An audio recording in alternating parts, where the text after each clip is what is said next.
Sí, confirmado, los salarios ya le están ganando a la inflación. Pero sin embargo, la inflación de junio dio 4,6, que es mayor que el número de 4,2 de mayo. ¿Esto quiere decir que la inflación va a dejar de reducirse y va a volver a aumentar? Bueno, para ver cómo vienen los salarios y si la inflación va a volver a descontrolarse, quédate en este video. Bueno, como es habitual en los videos sobre la inflación, tengo acá el Excel con varios gráficos muy interesantes para ver. Y por si no lo notaron, sí, estoy resfriado. El primero que tenemos básicamente es el gráfico más importante, el que nos muestra la inflación mensual. Tenemos desde el número de agosto de 2023 hasta junio de 2024. Bueno, ya sabemos cómo es la historia de la inflación, ¿no? Con ese pico tan grande que hubo en diciembre y viene descendiendo todos los meses. Pero claro, se dio la casualidad de que en junio la inflación fue mayor que en mayo, lo cual podría hacer pensar a algunos que la inflación ahora va a volver a subir. Si vemos este gráfico vamos a entender bien por qué, si bien la inflación de junio fue mayor que la de mayo, esto no quiere decir necesariamente que la inflación se vaya a descontrolar. Las líneas azules reflejan el nivel general, o sea, el dato de inflación que conocemos nosotros. El 25% que hubo en diciembre, el 4,2% que hubo en mayo, el 4,6% de junio. Pero en la línea verde tenemos la inflación de precios regulados, o sea, la inflación de los precios que el gobierno los tiene regulados y por ley no los deja aumentar, con lo cual a lo largo de los meses la inflación va pasando y esos precios no van aumentando con la inflación, por lo que cuando vos los desregules, el aumento que va a haber va a ser en relación a todo ese periodo donde el precio estuvo regulado y no pudo aumentar. Bueno, lo que sucede es que desde que empezó el gobierno de Milei, la inflación de precios regulados está altísima. Como vemos, son las líneas verdes. Justamente lo que se está haciendo es actualizar todos esos precios que no se pudieron actualizar durante el gobierno anterior porque los tenía pisados, o sea, porque no los dejaba aumentar. ¿Qué fue lo que sucedió? Bueno, que todos los meses veníamos teniendo mucha inflación de precios regulados, o sea, el gobierno venía liberando muchos precios y en mayo decidieron liberar pocos. Por eso la inflación dio tan baja. Pero ahora en junio volvieron a liberar precios, con lo cual el número de inflación dio un poquito más alto que el mes pasado. Sin embargo, si vamos a la inflación núcleo, o sea, la inflación que no tiene en cuenta precios regulados, podemos ver como todos los meses da menos que el nivel general. O sea, ¿esto qué quiere decir? Que la inflación realmente está corriendo a una velocidad menor a la que nos indica el número de inflación que conocemos nosotros, el número general, pero que ese número está inflado por la inflación de precios regulados, que la va controlando un poco el gobierno. Básicamente ellos deciden algunos meses liberar más precios y otros meses deciden liberar menos. Y de hecho, por ejemplo, en el último mes, o sea, en junio, la inflación núcleo fue de 3,7%. Sin embargo, la inflación de precios regulados fue de 8,1%. O sea, la inflación de precios regulados es más del doble que la inflación núcleo, para que nos demos una idea de la magnitud de atraso de precios que había. De hecho, si vemos este gráfico que nos dice cada rubro cuánta inflación tuvo en junio, nos queda bastante claro. Podemos ver cómo el rubro que por diferencia más inflación tuvo, que es el de vivienda, agua, electricidad, gas y otros, es justamente un rubro de precios regulados. Estos precios estaban por detrás de lo que había sido la inflación de los anteriores años y ahora se están actualizando. Mientras que, por ejemplo, alimentos y bebidas, la inflación fue del 3%, que es bastante poco en relación a lo que solemos tener. En este rubro que yo les decía, que tiene que ver con las tarifas de gas y qué sé yo, la inflación fue del 14,3%, altísima. Y pasa lo mismo que con el anterior número, con el número de mayo de 2024, o sea, del mes anterior, es la inflación más baja en 2 años. El último número, que es menor a los números de inflación que tenemos hoy en día, fue de enero de 2022. Y sucede exactamente lo mismo con la inflación núcleo. Desde enero de 2022 que no hay una inflación núcleo tan baja. Sigue siendo altísima. De hecho, esta inflación anualizada da alrededor del 50%, pero es mucho menor que la que teníamos hace 6 meses. Interrumpo porque le damos paso a nuestro sponsor, Libertarios Store, una marca de calzados que nació en 2020 para apoyar las ideas de la libertad. ¿Querés llevar liberalismo hasta en los pies? Puedes ingresar a libertariosstore.com, donde vas a encontrar todos sus modelos con nombres de distintos referentes. Actualmente tienen 3 cuotas sin interés y envíos gratis a todo el país utilizando la tecnología de Mercado Libre, o sea que es 100% seguro y cuenta con todas las garantías de la plataforma. Si querés llevarte algo o chusmear, te dejo un link en la descripción y este cupón que estás viendo en pantalla para que puedas acceder a un 5% de descuento en tu próxima compra. Y ahora, yendo a los salarios, ¿por qué digo que los salarios le están ganando a la inflación? Bueno, nosotros los últimos datos de salarios que tenemos son de abril. Recordemos que en abril la inflación fue del 8,8%, que es considerablemente más alta que la que estamos teniendo hoy, alrededor del doble. Sin embargo, nosotros solamente tenemos datos de hasta abril, y abril fue el primer mes en el que los salarios le ganaron a la inflación por un número relativamente considerable. Tenemos que en diciembre la inflación había sido del 25,5% y los salarios se habían actualizado solamente un 8,9%. Realmente ese mes fue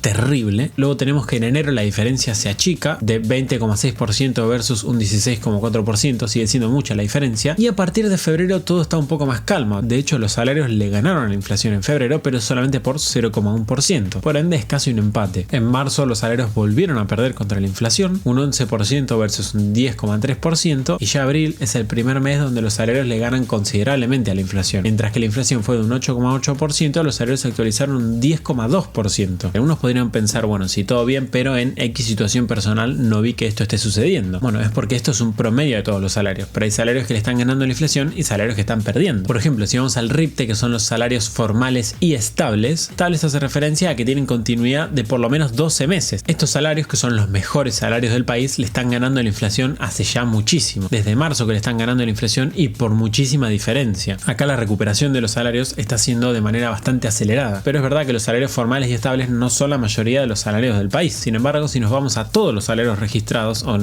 o sea, no solamente los estables, sino los estables y los no estables, tenemos que la situación es considerablemente peor. Vemos que no hay una recuperación tan violenta de los salarios frente a la inflación. No hay meses donde los salarios le ganan por 3 o 4 puntos, como sí sucede en los salarios formales y estables. Y por último, acá tenemos a los grandes perdedores, que son los salarios informales, que se vienen comiendo una paliza tremenda y todavía no le ganaron a la inflación en ningún mes. En diciembre la derrota fue brutal, en enero ya se achica un poco la diferencia, pero en febrero luego vuelven a perder por muchísimo, y a partir de marzo que los salarios informales están dando una mucho mejor batalla, pero siguen perdiendo todos los meses, aunque cada vez por menos. Y luego tenemos estos gráficos que están muy buenos porque nos hace ver cuánto perdieron los salarios. Lo deja de una manera bastante clara. Esto es básicamente los salarios actualizados por inflación. O sea, si para no haber perdido nada y estar al ritmo de la inflación los salarios tendrían que ser 100, ¿cuántos son ahora? Podemos ver que el total de los salarios está casi en 85. Básicamente los salarios vienen cayendo desde hace años, pero si nos fijamos en estos 5 meses, cayeron brutalmente en diciembre, volvieron a tener otra caída en enero y a partir de enero que están prácticamente estancados los salarios. El promedio de todos los salarios. Si nos vamos al RIPTE, o sea, los salarios formales y estables, vemos que están en la mejor situación. También tuvieron esa particular caída de diciembre y siguieron cayendo hasta febrero, pero desde febrero que se están recuperando y ya están casi en 90. Luego tenemos el promedio de los salarios registrados, que es el sector donde la caída fue menos violenta, pero también es un sector que sigue estancado, a diferencia del RIPTE que se está recuperando. Desde enero que los salarios prácticamente no aumentan, aunque obviamente en todos los gráficos se ve un cambio de tendencia, o sea, se ve como que están dejando de disminuir y van a empezar a aumentar, pero de manera muy tímida. Hoy el promedio de los salarios registrados está un poquito por encima de 85. Luego, como ya dijimos antes, tenemos acá al rubro más golpeado por diferencia, que son los salarios informales, donde la caída siguió siendo de magnitudes bastante violentas hasta febrero de 2024. Y a partir de ahí que está disminuyendo drásticamente la velocidad a la que caen los salarios, pero siguen cayendo mes a mes, estando hoy en más o menos 72-73. Y recordemos que los salarios informales son la mitad de los salarios del país. O sea, esto no es un sector pequeño de Argentina, sino que es un sector muy grande. Y por último, acá tenemos el gráfico que contempla a todos los grupos de salarios. Tenemos en azul oscuro, como ya vimos, los informales, que son básicamente los que peor la están pasando y los que están dando la batalla más difícil. Luego tenemos en verde oscuro al RIPTE, que es el que mejor está. Si bien entre las 3 líneas de arriba fue el que tocó el piso más bajo, es el que más rápido se está recuperando y hoy en día es el que mejor está saliendo parado de todo esto. En abril de 2024, que es básicamente la última fecha en la que hay datos, son los que mejor están y los que parece que mejor van a estar en el futuro. Luego tenemos los salarios registrados, que básicamente siguen una evolución muy parecida al promedio de los salarios, pero un poquito mejor. Y luego tenemos el promedio de los salarios en general, que está estancado prácticamente desde enero. Entonces hasta acá un poco el video. Les quería mostrar por qué se dio el número de 4,6% de inflación en junio y por qué es mayor que el anterior mes, a pesar de que la inflación aún así va a seguir bajando. ¿Y qué onda los salarios? Porque sí, abril fue el primer mes en el que los salarios le ganaron a la inflación, pero como vimos en los últimos gráficos, siguen estando muy lejos de haber recuperado todo lo que perdieron en los primeros meses del año. Y luego que además hay sectores y sectores. Hay salarios que se están recuperando muy rápido de la inflación y otros que todavía no han dejado de perder, que siguen perdiendo. Así que si te gustó este video y querés compartírselo a amigos o a tus papás para que vean qué onda su salario, podés hacerlo y además puedes darle like y suscribirte si querés más de este tipo de videos. Les recuerdo, por si algunos no se enteraron, que yo estoy haciendo videos en Ecodeductiva, que es otro canal de YouTube, así que se los voy a dejar en la descripción para que puedan ir para allá. Y además recuerden revisar la página de Libertarios Store, nuestro sponsor. Y por último, además me pueden apoyar a mí a través de Patreon, Cafecito o haciéndose miembros de YouTube. Todo, absolutamente todo está en la descripción. Y además es algo que me estoy olvidando de decir en los videos, me pueden seguir en Twitter, que suelo subir muchas noticias por ahí y mucho más rápido que en YouTube. Así que como siempre, por último, les mando saludos.